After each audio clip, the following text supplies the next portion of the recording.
सुप्रभात। आज हम वैयाकरण में कक्षा 10 के लिए जो प्रकरण लेकर आए हैं आपके समक्ष, आप देख सकते हैं कि पद परिचय।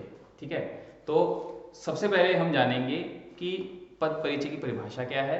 ठीक है ना, तभी आगे इसके क्रम, इसके भेद जो पढ़ेंगे। ठीक है, तो पद क्या होता है, सबसे पहले ये जान लेते हैं पद परिचय से पहले कि पद क्या है, पद का शाब्दिक अर्थ क्या है। ठीक है, देखिए वर्णों का जो सार्थक मेल होता है वो शब्द कहलाता है। ठीक है, और वही शब्द जब किसी वाक्य में प्रयुक्त होता है तो उसको क्या कहते हैं, पद कहते हैं। वही शब्द जब किसी वाक्य में प्रयुक्त हो जाता है तो उसको पद कह देते हैं। यानी कि शब्द और पद, शब्द एवं पद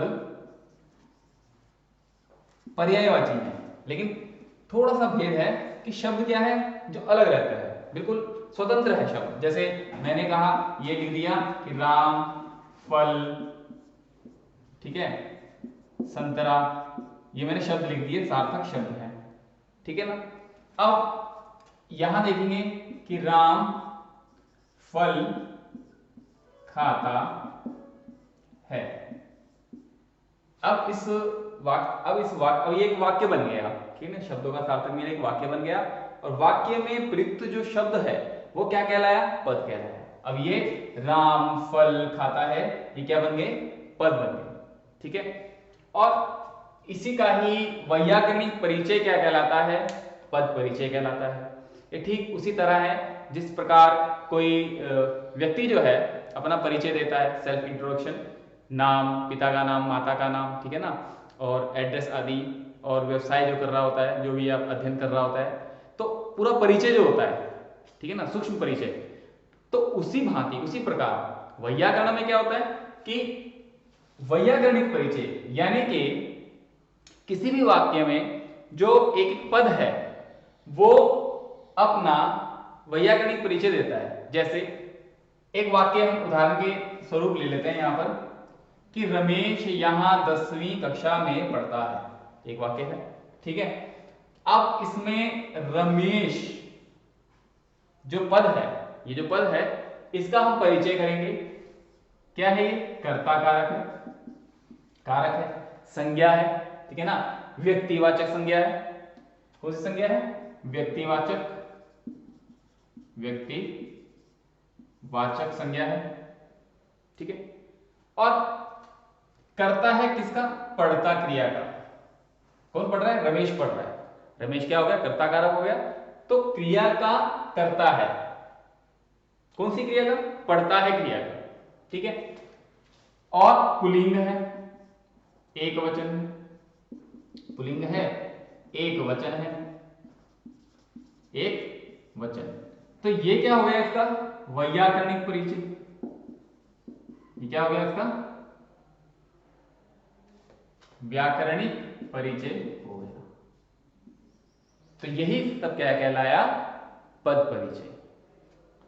ठीक, हम समझ गए इस बात को कि वैयाकरणिक परिचय पद परिचय कहलाता है।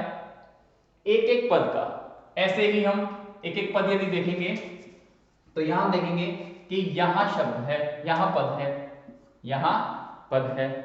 तो यहां पद जो है उसका वैयाकरणिक परिचय देखेंगे कि ये क्या है, यहां पड़ता है, क्रिया विशेषण, स्थानवाचक क्रिया विशेषण, स्थानवाचक क्रिया विशेषण, स्थानवाचक क्रिया विशेषण।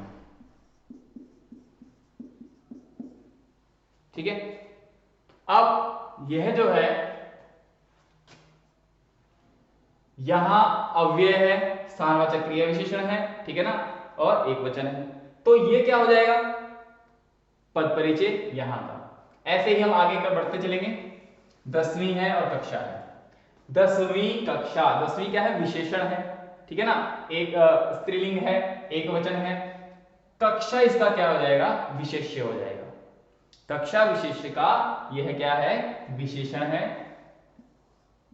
ठीक है, कक्षा विशेष्य हो गया, 10वीं विशेषण हो गया, क्योंकि जो भी संज्ञा सर्वनाम की विशेषता बताता है वो विशेषण होता है। ठीक है, तो ये क्या हो गया, विशेषण हो गया, स्त्रीलिंग हो गया। स्त्रीलिंग हो गया। ठीक है, अब हम करेंगे इसके बाद अन्य भेद, यानी कि अन्य पद परिचय करते हैं कि कक्षा क्या है। अभी हमने बताया कि कक्षा क्या है, विशेष्य है, ठीक है, स्त्रीलिंग है, स्त्रीलिंग, समूहवाचक संज्ञा या जातिवाचक संज्ञा, ठीक है। अब कक्षा के साथ में भी जुड़ा है, तो कक्षा में अगर पूरा हम लेंगे तो ये क्या हो जाएगा, अधिकरण कारक, ठीक है। पढ़ता है क्रिया है, अकर्मक क्रिया हो जाएगी क्योंकि यहाँ कर्म नहीं दिया हुआ है, अकर्मक क्रिया। राम पर सीधा सीधा असर हो रहा है, प्रभाव पड़ रहा है, तो इसलिए क्या हो जाएगी ये अकर्मक क्रिया, अकर्मक क्रिया एवं एक वचन, एक वचन। तो यह क्या हो जाएगा, इसका पद परिचय। अब पूरे वाक्य में हमने एक एक पद का जो पद परिचय किया है, ठीक है ना, एक एक पद को लिया, उसकी वैयाकरणिक जो भी उसकी विशेषताएं हैं वो बताई हमने, वैयाकरणिक जो भी उसका परिचय बनता है वो बताया। तो यही सब क्या होता है, पद परिचय होता है। अब ये संरचना जो होती है बहुत सूक्ष्म हो जाती है, क्योंकि इसमें वैयाकरण की सूक्ष्मताएं आ जाती हैं। जैसे हमें यदि किसी भी वाक्य में पदों का पद परिचय करना है तो हमें वैयाकरण के जो अन्य भेद हैं, अन्य जो अवयव हैं, जो घटक हैं, वो हमें आने चाहिए। जैसे संज्ञा, सर्वनाम, विशेषण, क्रिया विशेषण, ठीक है ना, उपसर्ग, प्रत्यय आदि सब हमें पता होना चाहिए। अब हमने इस पद परिचय के दो भेद कर लिए, पद परिचय के दो भेद कर लिए, एक तो विकारी और अविकारी। यानी कि जो पद होते हैं दो प्रकार से हो सकते हैं, एक तो विकारी और एक अविकारी। उन्हीं के आधार पर ही उनका क्या किया जाता है, परिचय दिया जाता है, परिचय बताया जाता है। देखिए विकारी शब्द वो होते हैं जो लिंग वचन कारक के अनुसार बदल जाते हैं, जो लिंग वचन कारक के अनुसार बदल जाते हैं।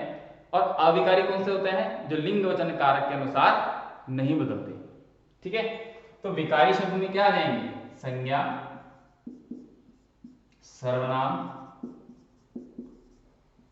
विशेषण,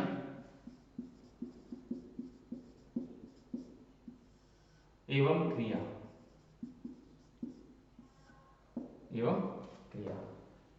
ऐसे ही अविकारी शब्द में क्या आ जाएगा, जो लिंग वचन कारक के अनुसार नहीं बदलते, यानी कि अव्यय शब्द जो होते हैं वे लिंग वचन कारक के अनुसार नहीं बदलते।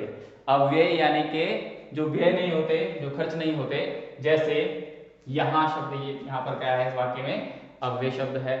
इसके उदाहरण और भी देख सकते हैं, आज, कल, ठीक है, परंतु, ठीक। तो ये शब्द क्या होते हैं, अविकारी शब्द। अब विकारी अविकारी के आधार पर ही हम क्या करते हैं, पदों का परिचय करते हैं। यानी कि कोई भी किसी भी वाक्य में जो पद होते हैं तो इन दो प्रकार से ही होते हैं केवल, ठीक है। या विकारी शब्द होंगे और या अविकारी शब्द होंगे, सार्थक शब्द जिनका कोई अर्थ होगा। जैसे यहां हम देख सकते हैं रमेश क्या है, जातिवाचक संज्ञा, सॉरी व्यक्तिवाचक संज्ञा और एक वचन पुल्लिंग कर्ता कारक, ठीक है। तो ये क्या हो गया, विकारी शब्द हो गया। आगे हम देखेंगे यहाँ क्या है, अविकारी शब्द है। तो इस आधार पर ही जो है हम पद परिचय के भेद आगे करेंगे। सूक्ष्मताएं जो होती हैं इसकी, एक एक हमें इसके घटक करने पड़ेंगे। संज्ञा है, सर्वनाम है, विशेषण है, क्रिया है, अव्यय है, इनको हमें सूक्ष्मता से जानना होगा, ठीक है। आइए इसके अब अन्य उदाहरण कर लेते हैं अभ्यास के लिए कि बच्चे, बच्चे भीतर खेलते, बच्चे भीतर खेलते हैं। अब इस वाक्य में बच्चे क्या है, कर्ता है, ठीक है ना, बहुवचन है, ठीक है ना, कर्ता कारक, बहुवचन, बहुवचन,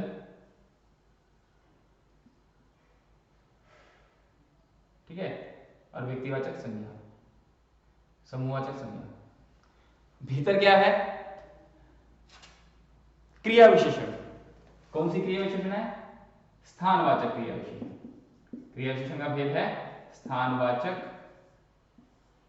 क्रिया विशेषण। क्रिया विशेषण विशेषण ऐसे ही खेलते हैं, ये क्रिया आ जाएगी, ठीक है ना, अकर्मक क्रिया हो जाएगी, ठीक है। और इसी आधार पर हम देखते हैं कि पदों का एक एक पद का जो परिचय दिया जाता है वही कहलाता है पद परिचय, ठीक है। इसके दो आधार पर इसके भेद हो सकते हैं, विकारी के आधार पर और अविकारी के आधार पर, ठीक है। इसकी सूक्ष्मता हम अगली कक्षा में, अगली वीडियो में बढ़ेंगे, ठीक है। तब तक आपके बाद जो इस वीडियो को आप ढंग से देखें, अच्छी तरह से देखें और इसमें जो भी आई सूक्ष्मताएं हैं उसको समझें और कोई शंका हो, ठीक है, तो उसको कमेंट बॉक्स में लिखें। तब तक के लिए धन्यवाद।